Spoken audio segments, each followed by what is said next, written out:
Vitamin D एक तरह का स्टेरॉयड है जो हमारे बॉडी के लिए ज़रूरी है और हमारे बॉडी के अंदर ही काफ़ी हद तक मैन्युफैक्चर भी हो जाता है।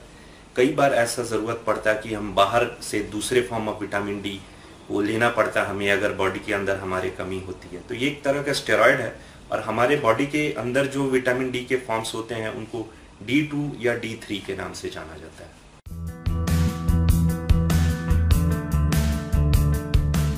ये हमारे बॉडी के अंदर एक नेचुरल टेंडेंसी होती है बनाने के लिए, बट इसके लिए सबसे जरूरी है कि हमारा धूप में निकलना।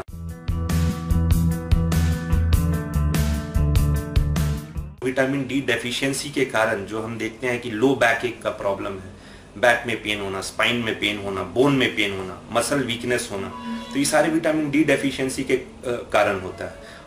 और भी जो थोड़े अनकॉमन से प्रॉब्लम है वो भी काफी गंभीर हो सकते हैं, जैसे हमारा इम्यून सिस्टम, जो हमारा शरीर का जो अवरोधक क्षमता है उसको विटामिन डी से लिंक करके देखा जाता है कि अगर विटामिन डी डेफिशिएंसी है तो शरीर बीमारियों से जो लड़ने की क्षमता है वो कम हो जाती है।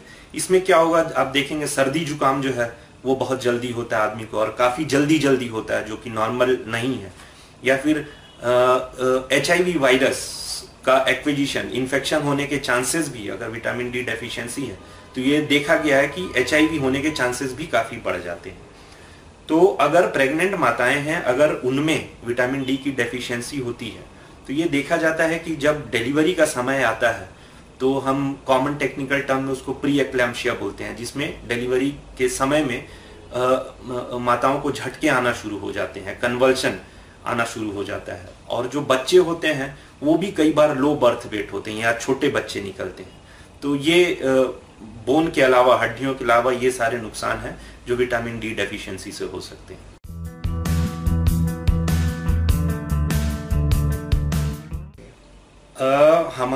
हमारे शरीर में जो जब विटामिन डी की डेफिशिएंसी होती है तो वो अलग अलग रूप में वो मैनिफेस्ट करती है। जैसे कॉमन क्या होगा, हमारे जोड़ों में दर्द होगा, हमारे बोन में पेन होगा, इंटरनल पेन, हमारे मसल्स में पेन होगा, हमारे मांसपेशी में पेन होगा।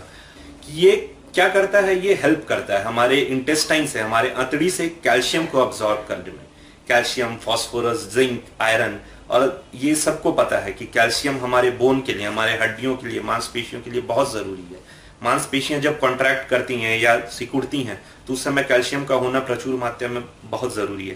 तो ये बच्चों में जैसे अगर इसकी कमी होती है तो हमने देखा होगा कई बच्चे जब बढ़ते हैं तो उनके पैर टेढ़े होते हैं। उसका मेन कारण होता है कि विटामिन डी की डेफिशिएंसी, इसलिए होता है। अच्छा, बड़ों में ये इसके क्या इंप्लीकेशन हो सकते हैं, तो अगर आप टेक्निकल टर्म बोलेंगे तो बच्चों में इसको रिकेट्स बोला जाता है और बड़ों में इनको ऑस्टियोमलेशिया बोला जाता है।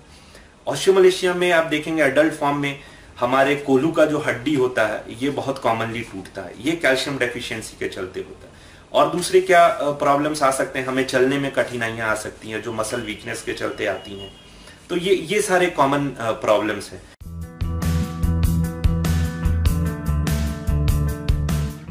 अब इनका जांच कैसे किया जाए, एक बार अगर ये सारे एक्सपीरियंसेस होने चालू होते हैं, एक बार हमारा अगर कोई मरीज ये अनुभव करता है तो वो क्या कराता है, वो एक सिंपल ब्लड टेस्ट कराता है जिसमें विटामिन डी का हमारे ब्लड में क्या लेवल है वो हम जानते हैं। और ब्लड टेस्ट में हम बेसिकली दो फॉर्म जो रहता है विटामिन डी का उसको मेजर करते हैं। एक होता है विटामिन D2, एक होता है विटामिन D3। तो D2 का लेवल जो है वो अगर 20 नैनोग्राम पर मिलीलीटर से ज्यादा रहे तो वो नॉर्मल है, उस कोई घबराने की बात नहीं है, विटामिन डेफिशिएंसी नहीं। दूसरा जो थोड़ा कम परफॉर्म किया जाता है वो है विटामिन D3। D3 का जो लेवल है वो 25 से लेके 45 या 20 से लेके 45 पाइकोग्राम PG पर ml उसको नॉर्मल माना जाता है। उससे नीचे रहने पर फिर दिक्कत आ सकती है।